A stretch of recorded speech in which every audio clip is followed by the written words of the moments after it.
मुख्यमंत्री योगी आदित्यनाथ ने आगरा पहुंचकर एसएन मेडिकल कॉलेज स्थित एसटीडीसी सेंटर में अफसरों के साथ बैठक की और मुख्यमंत्री ने प्रेस वार्ता में कहा, बचाव ही सर्वोत्तम उपाय है। संक्रमण के समय में जागरूक मुहिम का साथ दें, नकारात्मक चीजों से बचें। प्रदेश में पिछले 12 दिनों में एक्टिव केस लगातार घट रहे हैं। केंद्र सरकार की मदद से 1000 टन ऑक्सीजन प्रतिदिन प्रदेश को प्राप्त हो रही है। राष्ट्र नमन न्यूज के लिए आगरा एवं अलीगढ़ मंडल प्रभारी देवेंद्र जादौन के साथ दीपक कुशवाहा, निकिता बंसल और कैमरामैन रामवीर।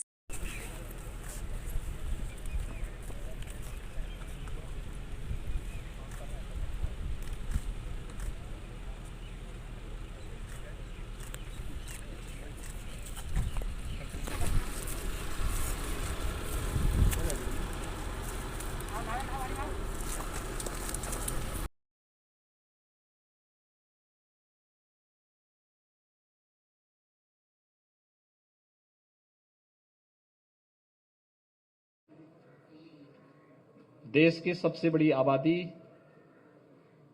का राज्य उत्तर प्रदेश में आदरणीय प्रधानमंत्री जी के मार्गदर्शन में इस पर प्रभावी नियंत्रण करने की दिशा में प्रयास किए जा रहे हैं।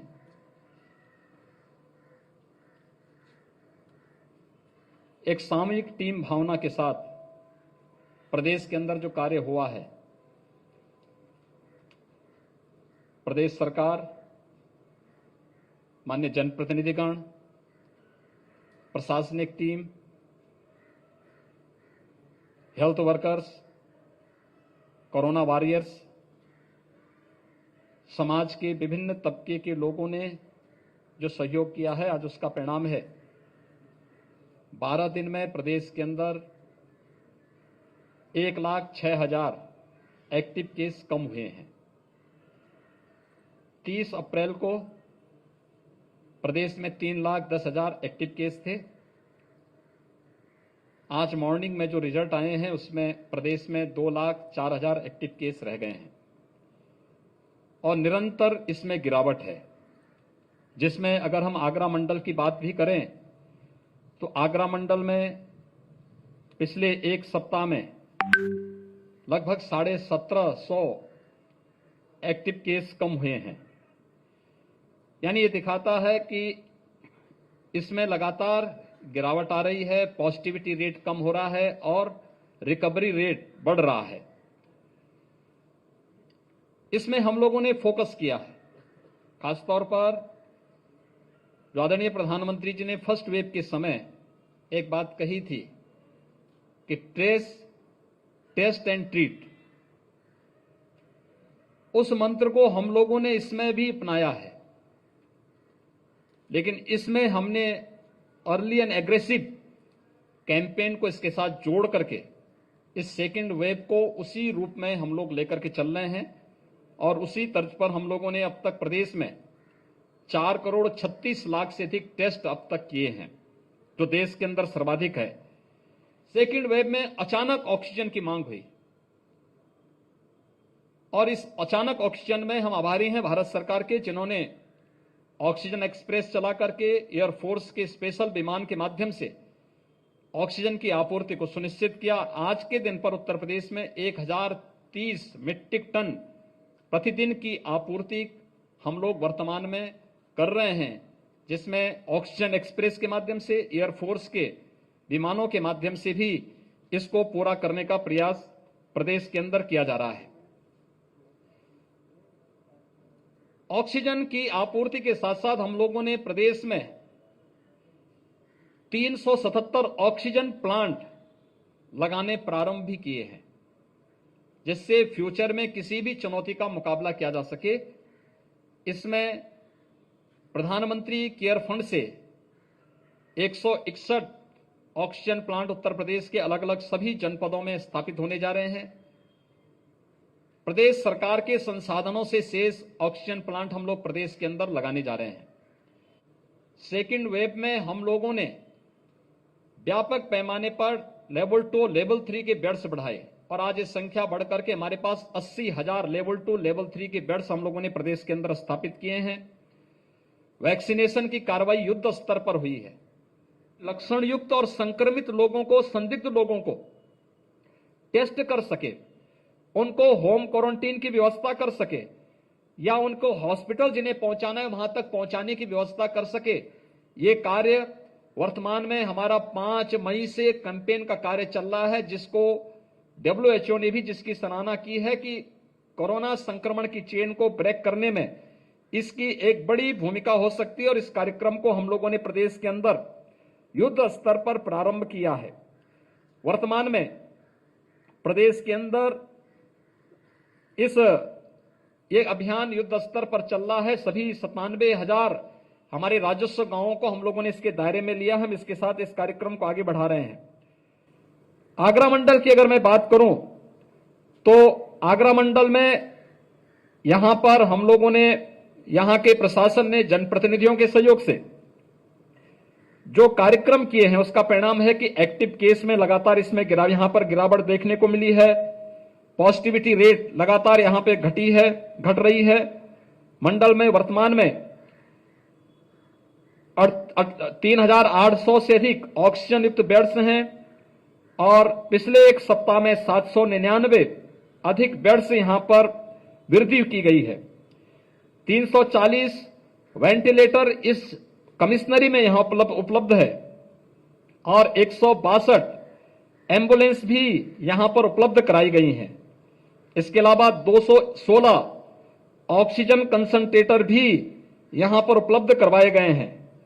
मंडल में ऑक्सीजन की आपूर्ति, यहां पर ऑक्सीजन प्लांट जो पहले से बंद थे उनको यहां पे क्रियाशील तो किया ही गया है, लेकिन साथ साथ यहां पे ऑक्सीजन एक्सप्रेस के माध्यम से भी और एयरफोर्स के विमानों के माध्यम से भी हम इसमें सहयोग लेकर के ऑक्सीजन की आपूर्ति को अनवरत बनाए रखने के लिए पूरी तैयारी यहां पर की जा रही है।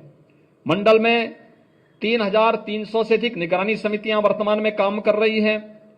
270 RRT वर्तमान में यहां पर कार्य कर रही हैं और वैक्सीनेशन का आगरा मंडल में 18, यानी अगर हम देखें तो वैक्सीनेशन 45 प्लस में 5,71,000 से अधिक लोगों को यहां पे वैक्सीन दिया गया है और 18 साल से ऊपर के लोगों में आगरा में 10,000 से ऊपर, मथुरा में लगभग 6,000 और फिरोजाबाद में लगभग 5700, 5,700 से अधिक लोगों को यह वैक्सीन किट यहां पर कोविड कवच के रूप में एक सुरक्षा प्रदान करने के लिए ये कार्य यहां पर किए जा रहे हैं।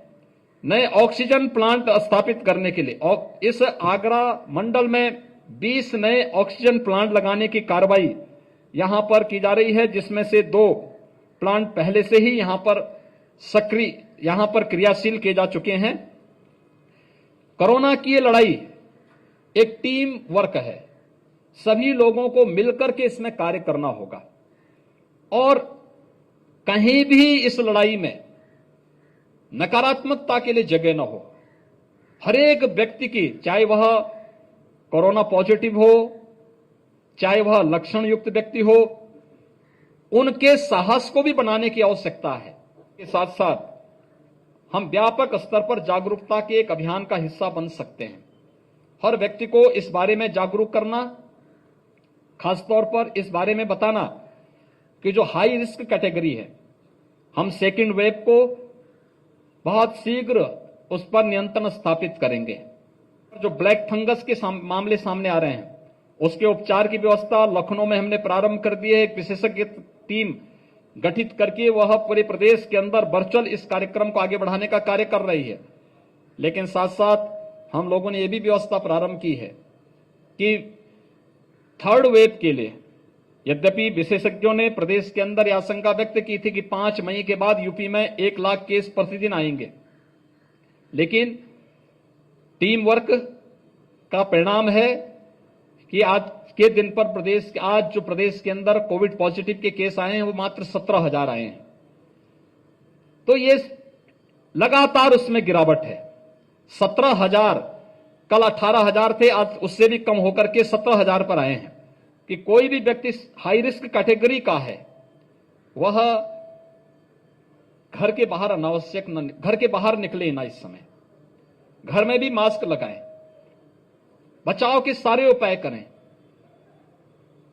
शेष अन्य लोगों को घर के बाहर किसी आवश्यक कार्य से आना हो तभी आएं, अन्यथा ना आएं, अनावश्यक रूप से ना आएं, भीड़ भाड़ वाले स्थानों पे न जाएं। घर के बाहर निकलें तो मास्क जरूर पहनें, 2 गज की दूरी का पालन जरूर करें। किसी से कोई सामान का आदान प्रदान करना है तो ग्लव्स जरूर पहने।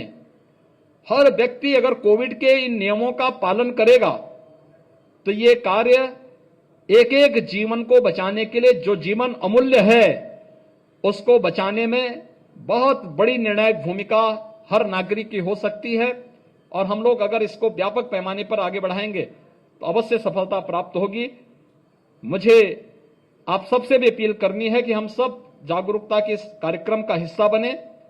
प्रत्येक नागरिक को इसका हिस्सा बना करके व्यापक रूप से जागरूक करके कोरोना के खिलाफ देश की इस लड़ाई को सफलता पूर्वक आगे बढ़ाने में योगदान दें। बहुत बहुत धन्यवाद।